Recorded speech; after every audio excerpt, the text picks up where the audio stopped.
Good evening, everybody. Welcome to a new episode of Unlocking Lore, the storytelling podcast in which each week I bring you a new story from different cultures, different places. We travel around the world and we get a glimpse of humanity, its wisdom, and the depths that it can get us. We have Dreaming Tabitha, who is the first one who wrote in the chat. Hey Tabitha, thank you so much for coming, and thank you so much for sending your comment. What's up, my friend Sam from Dubai? Always here. It's always a pleasure seeing you here. It's so amazing that it is like 5 o'clock in the morning and you are actually waking up just to hear a story. It's a good way to start off your Friday. And this evening, we have a good friend of mine, Robin Diego. His story is pretty awesome. Robin Diego is, he's from the second wave of my storytelling clubs here in Buda. We actually met because he had to take a workshop at the university to finish his credits. And he fell in love with storytelling and we just became friends. So, hey, Robin Diego, so good to see you here tonight. So, well, we're just kind of waiting for people to trickle in. Tabitha, I have to tell you that I did see your geek show. I wasn't able to finish it yet, but it was extremely awesome to see those people there.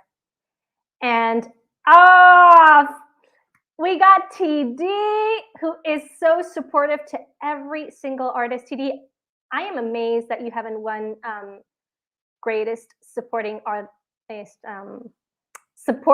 Artist Award of the Year yet, because you are on all our live streams. You got Tabitha's, you got mine. I'm pretty sure you're on all others, like Masters of TDS and stuff like that. It's amazing. Thank you so much for coming. And we have Avery, who is also here. Hey, Avery. Good to see you, my friend, right here. Remember to smash that like button, vanquish it, pulverize it, share with your friends, support independent artists, like me, like Tabitha, who are trying to work our way through the world and doing the stuff that we love to do. So yeah, it's so good to see so many people here. I mean, and wow, am I think I did know, but yeah, I'm almost at 100 subs. So if you haven't subscribed, go subscribe to my channel right now. If you have friends who would be interested or who would love to discover storytelling and movie reviews, because now I have my podcast with R2, the Icky, we also do movie reviews bi-weekly on Mondays. So I think with no further ado, let's begin tonight's story.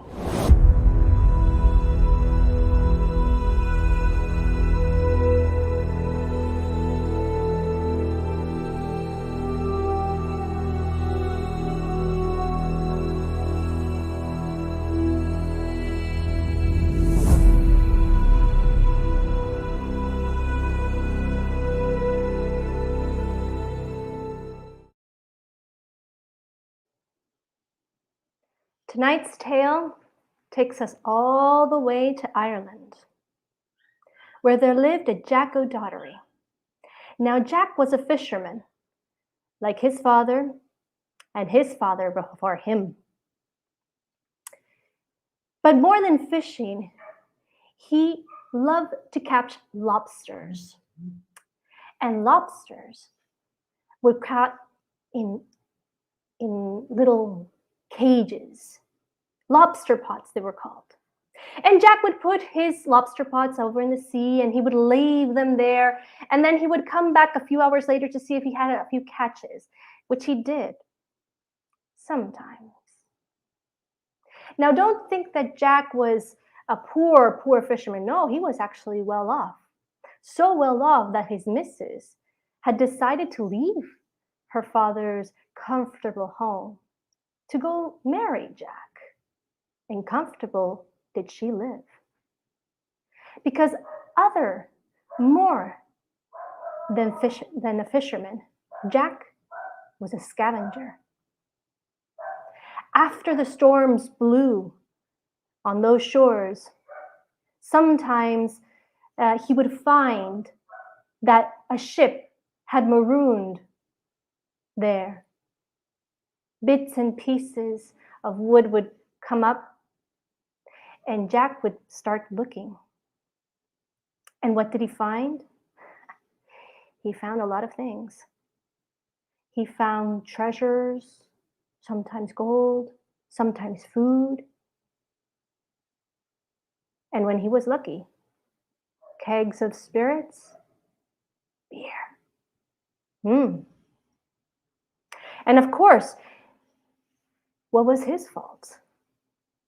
That the God above had blessed him. And of course, he didn't give it to the king. Why would he? No, the king already had so many things in his palace.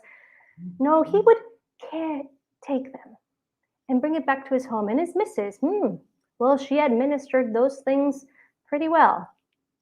So they had a very comfortable life. But Jack was intrigued by one thing that his father and his grandfather told him. You see, the Dotteries had a very special relationship with one creature of the sea, the merrow, the gentleman of the sea, what we would call now mermen or mermaids. But merrows were stealthy creatures.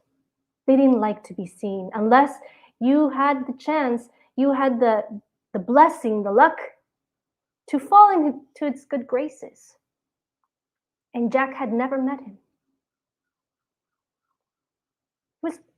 He was a bit sad because of it. It was his only desire to find a merrow to talk to him, just like his father and his grandfather.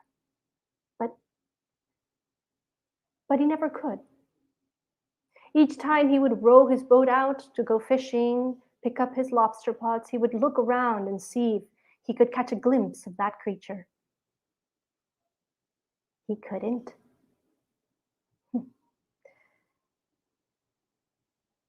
Well, one day, Fortune came by.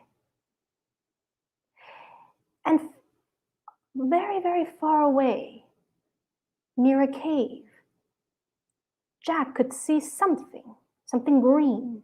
He squinted his eyes to see if he could catch it, if he could actually see what he thought it was, the merrow. Stealthily, he came with his boat rowing because he wanted to see that creature which his father had told him so much about. When curiosity couldn't finally caught him, he whistled. The creature turned around and boom, went inside into the water. And it disappeared. Oh, curse my luck, said Jack. But Jack knew that once he got a glimpse of that creature, he would see him again. So each day he would row out again and again to that same cave to see if he could find it. Well, one day there was a storm brewing, and Jack was outside getting up all his lobster pots when it hit. The wind was so strong that it pushed Jack all the way to that same cave Barely missing the rocks, he rode and rode and rode all the way inside until finally he was able to grab hold of one of the big boulders, save his boat and his lobsters, as well as his life. Out he came, soaking wet. But when he got to the top of that boulder, who did he see? The creature with a long fish tail coming out of his backside, legs full of scales, his body big and muscular, green hair coming down. He turned around, that Murrow turned around and looked at Jack and smiled. And green, long fangs, his teeth were showing. Jack froze. He finally got his wish. He stumbled all the way there and he bowed down. "Your servant," said Jack. The creature turned around completely and Jack saw that underneath his arm there was a tri-cone hat. "Oh, Jack. Oh, it's very nice to see you, finally to meet you. I've heard stories from your grandfather and your father, and finally I meet you," said the Merle. "You know me," said Jack. "You know who I am." "Oh, yes, of course," said the Merle. "Oh, I've eaten and drunk with your grandfather. Well, your father, not so much. He didn't have his head, but I bet you are your grandfather's grandson. And you can keep your head with your spirits." "Oh, of course," said Jack. "Well, my mother brought me up with, well, let's just say that I do. Yes, I live up to my grandfather's standards." "Oh, well, why don't you come with me sometime?" said the Merle. Jack couldn't believe his luck. He was actually invited into the Merle's house, the one that his grandfather had told with so much detail. "Oh, yes, of course. Whenever you want, I'll be here. It's just that there's this great storm and I can't go out. And well, you see, my biddy, my missus, is going to be worried if I don't come back." "Oh, don't you worry," said the Merle. "Well, why don't we set 3 days from now? You come in 3 days, and we'll go have a drink in my house." Jack thanked that Merle, but before he left, he said, "Your Grace, may I have your name?" "Kumara is the name," said the Merle. "Kumara. Well, just call me Ku." "Ku. Well, thank you, Ku. Well, the storm's coming out. I'll be off, and I'll see you in 3 days." "3 days, Jack," said Ku, and he put on his tri-cone hat, and into the water he went, disappeared. Jack took his boat. He was absolutely ecstatic. He was delirious. And he rowed and rowed and rowed and rowed back to his house, but he didn't say anything to his missus. He just was there with a big, huge smile. And the missus, "Oh, you got something new, Jack?" "Oh, well, yes, I did get a few lobsters, but you know, the storm caught me, and well, I don't think I got so many, but that's okay, because you know, you are here, my dear," he said, Jack. 3 days went by in a flash, and Jack rowed to that cave went up that boulder, looked, and there was Coo. And he had two hats in his hand. Jack went up to him. He looked curiously at those tricone hats, and he was about to ask when Koo said, "Wait, don't worry, Jack. I'm sorry. I know this looks very curious, but this is the way to come to my house. But don't think this is a gift. You have to give this back to me. I don't go around inviting people just like that." Jack promised he would definitely give back that hat. He took it. Coo put on the hat. So did Jack. And Coo went up to the edge of the boulder. He turned around and he said to Jack, "Grab on to my tail, Jack, and hold fast." So Jack grabbed onto the tail, and Coo jumped into the water, and so did Jack. And when Jack touched the water with the hat on, he immediately went like a jet, down and down and down and deeper and deeper and deeper into the water. He thought he would drown with so much pressure and so much water, but apparently it was so fast that it had created a bubble. And he was going this way and that way and this way, and he was grabbing very, very fast to the tail of Kumara until finally, chas, they went through the water and they landed in a beautiful domed place, as if the water had created a sky like the one we see up here. And there was a very nice cottage with shells all over the place, on the roof, oyster shells on the walls, and Jack very happily saw a chimney with smoke coming out. He thought, yeah, that can only mean food, he thought. Well, Jack let go of Kumara and they went into the house. It was very cozy for being underwater. They passed a few hallways and they passed a kitchen where there were two young Marrows there cooking and smiling with their fangs and their green hair and say, "Oh, good evening, sir." Good evening. I hope you're cooking something very delicious for my guest and I."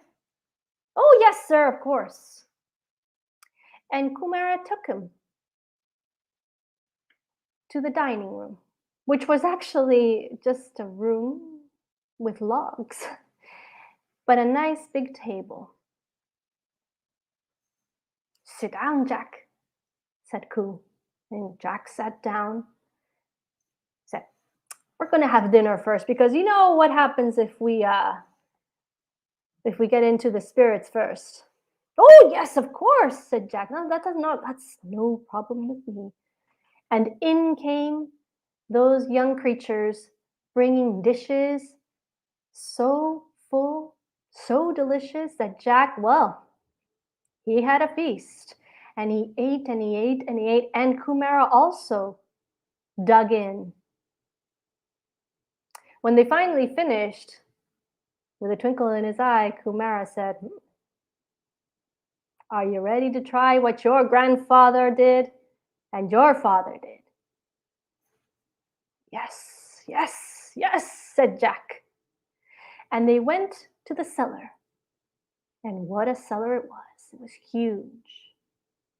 Amazingly big for such a small cottage.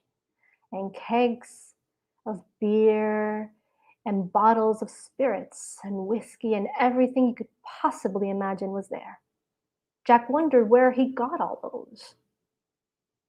But he didn't want to ask. There are some things that are private.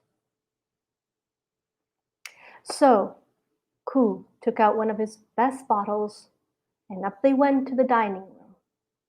They sat down on those logs and put that bottle inside, right in the middle, in two shells. And they started to pour. Ah, what delicious, what delicious drink, said. And on and on and on they went. Whew! It's amazing that they didn't get drunk so much.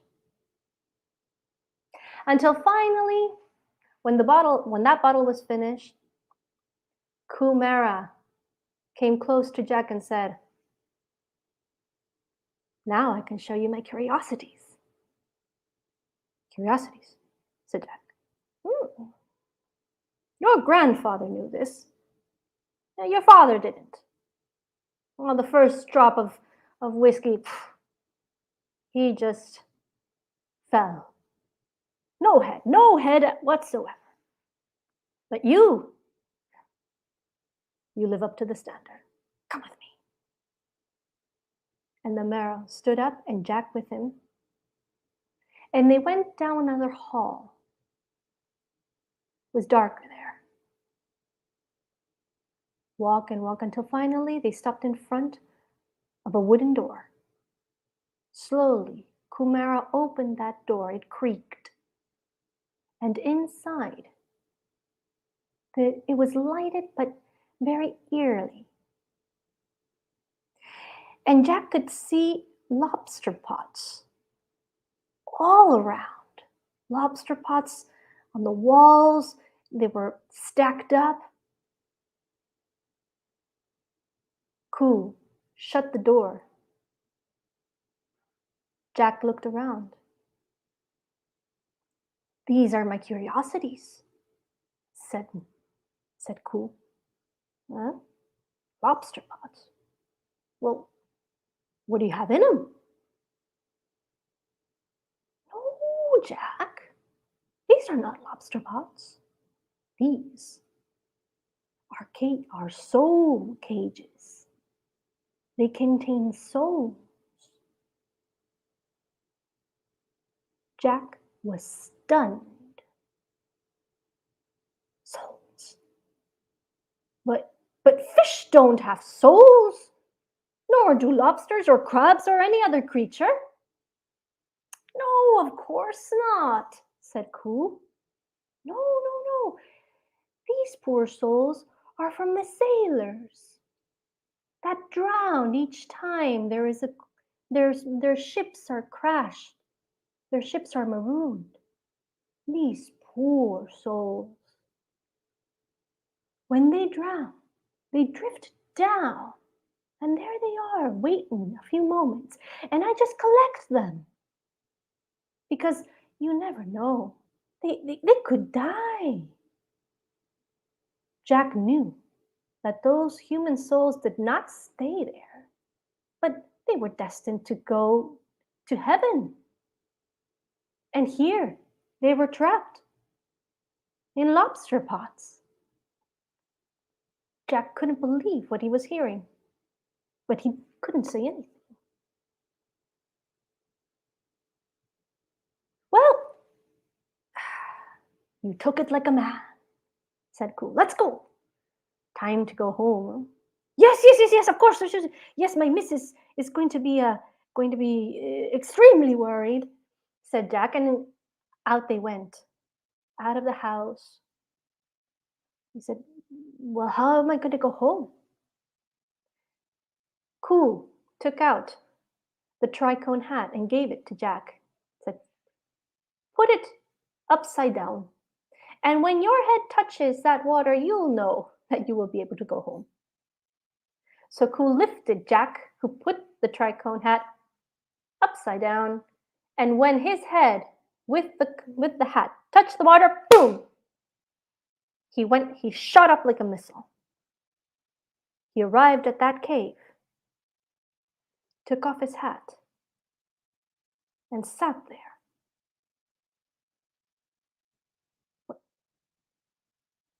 I He was speechless. He took his boat and rowed home. That night, he slept very badly. He dreamt of those souls that were caught in those lobster pots, as if they were screaming, begging for help. But what could he do? What could Jack do? I... So a plan started to form in his head as to how he would be able to get those souls out. But first, before he could do that, he had to get rid of his missus. He couldn't tell her anything. Now, the missus was a pious person. So the next day, Jack said, Well, you haven't gone to the shrine of St. John for a while. Why don't you go, What's a day's work? Said the missus. Yes, but, you can go and pray for both of us and perhaps the souls of the sailors that drown, poor men. And the missus said, Well, yes, that's a good idea. Yes, yes. But I'll be gone in 2 days. Don't worry about me, woman. I'll be fine. So the woman packed her things in the morning and set off. And Jack thought, how, what did he say? How was I supposed to get him? I remember now. Ku had told him that if he ever wanted to contact him, he would go to that place, to go to that cave and throw a stone, and he would come. So Jack did. This was his plan. He was going to invite him to dinner, take out his best drink, get him so drunk that he would sleep, and then he would tiptoe with the tricone hat and go free those souls. And that's what he did. He went, he threw that stone, out came the Morrow and said, Oh, it's been so long since I've seen you. So long. It was yesterday. But it's good to see you too, Jack. I was wondering that my missus has gone and I'm a little bit lonely. Why don't you have dinner with me? And afterwards, we can open up my best bottle. Oh, that sounds great, Jack. That sounds great. By the way, do you have my hat? You didn't give it back to me. Oh, yes. Of course, I'll give it back to you right now. Let's go. And off they went. They went to the cottage. Jack prepared a delicious meal, put it on the table, and took out a really big bottle. Now, unfortunately, Jack had forgotten how strong it was, and by 2 drinks, both of them fell dead. The next morning, Jack woke up with a terrible headache, and he saw that Kumara had left. He said, I gotta free those souls. So he thought again, and he said, No. This time, it will work. He whipped up another meal. He went out to that cave, threw that stone, and up came Kumara. Jack, delicious meal, very, very good spirits. It's a little bit strong, but yeah, it was very good. Cool. My brother-in-law sent me a very, very good bottle, and I forgot that I had it. Would you like to go open with me? Oh, of course, said Jack. Of course, said Kumara. And off they went. This time Jack had watered down his own drink. before he gave it to Ku. And drink they did. Glass after glass after glass, and it was strong stuff. And Ku, well, he succumbed. And boom, his head was flat on the table. Jack, who was still sober, grabbed that hat, went running to the cave, put it on, and in he went. Shot like an arrow down to Kumara's house. There was no one around, so in he went, down that eerie hall, that dark hall, to that wooden door. He opened it, it creaked. And inside were the lobster pots. And he started to open them one by one, and he could feel like a gush of wind coming out. Open and open and open and open and open. He opened all of them. But time was running out. He quickly put all the lobster pots into what he thought were in place. He went out. He looked up at the dome and thought, well, how am I going to get up now? Again, fate helped. And all of a sudden, a big cod's fin came out. Grabbed Jack, put on upside down that hat, grabbed that fish's tail, and the cod was so scared that it whipped Jack up into the water, and up he went like an arrow, and splash into that cave. He went back to his house, happy. Kumara was still asleep. But unfortunately, who had come back but the missus? She was so shocked at what she was seeing. A creature with a green tail coming out of his back, scales all over his body, green hair and green fangs. But she knew what it was. She looked at Jack. What's going on? She said Jack, until finally he went up and shook Kumara awake. Oh, well, you've fallen asleep on me. Oh, Jack, oh, I guess I did. Oh, I'm sorry. Well, and this will be your missus. Nice to meet you, said Kumara. But he didn't feel that well, so he just kind of grabbed that hat from Jack. And without saying goodbye, he stumbled out of that cottage and went back.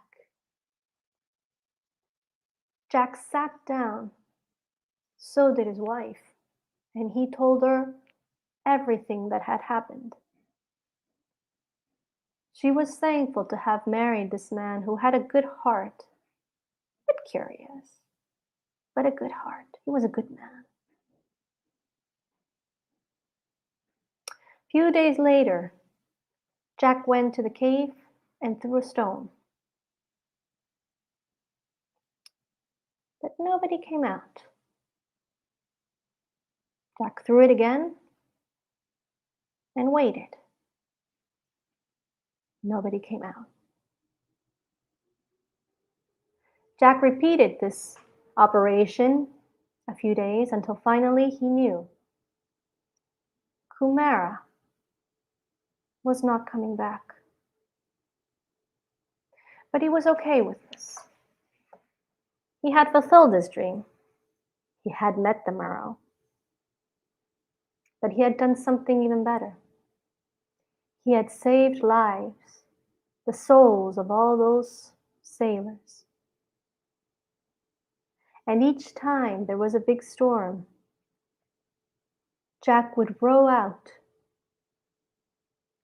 to see if anybody was out there needing his help so that never again their souls would be caught in those lobster pots, in those soul cages.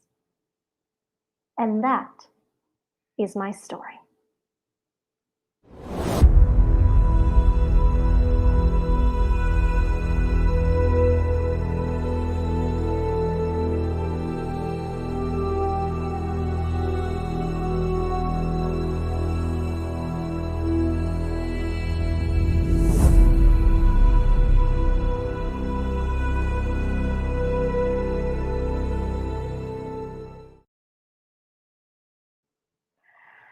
Thank you so much for coming.